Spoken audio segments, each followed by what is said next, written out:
Assalamualaikum warahmatullahi wabarakatuh. Selamat sore teman-teman dan sana sadonyo penonton setia channel YouTube Minang Yes dimanapun berada. Semoga sehat selalu dan selalu dalam lindungan Allah Subhanahu Wa Taala. Baik teman-teman, hari ini Rabu tanggal 1 Februari 2023 di awal bulan kita kembali update progres pembangunan jalan tol Padang Pekanbaru seksi 1 Padang Sicicin.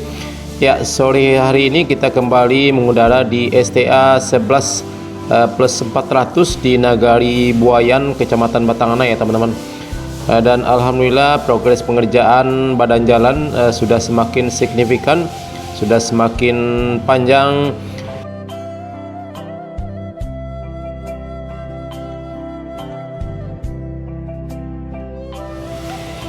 Ya, terlihat juga pada sore hari ini aktivitas para petani yang lagi memanen padi di kawasan Nagari Buayan ini.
Terlihat ke arah utara sana di STA 10 pengerjaan penimbunan, dan ke arah sananya lagi di STA 9, 8, 7 di Korong Tanjung Basung 1 dan Korong Kali Air Nagari Sungai Bulu Barat.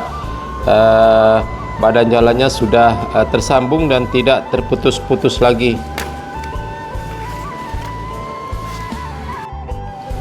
Karena memang ganti rugi lahan di kawasan ini sudah dibebaskan dan sudah dibayarkan ganti ruginya, dan tentu ini akan membuat PT HKI selaku kontraktor pembangunan jalan tol Padang Pekanbaru seksi 1 Padang Cicin ini akan lebih fokus menggarap pengerjaan jalan tol ini.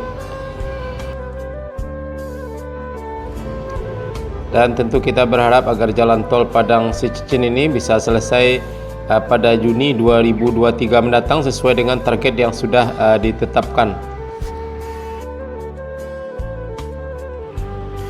Oke teman-teman dan Nusana Sadonyo, cukup sekian dulu video kita pada sore hari ini. Update terbaru pembangunan jalan tol Padang Cicin di kawasan Nagari Buayan. Semoga pengerjaan tol di kawasan ini terus berlanjut. Terima kasih sudah menonton. Jangan lupa like, komen, dan subscribe, dan tekan tanda loncengnya agar tidak ketinggalan berita-berita terbaru dari channel YouTube Minang Yes, terutama pembangunan jalan tol Padang Cicin. Terima kasih. Assalamualaikum warahmatullahi wabarakatuh.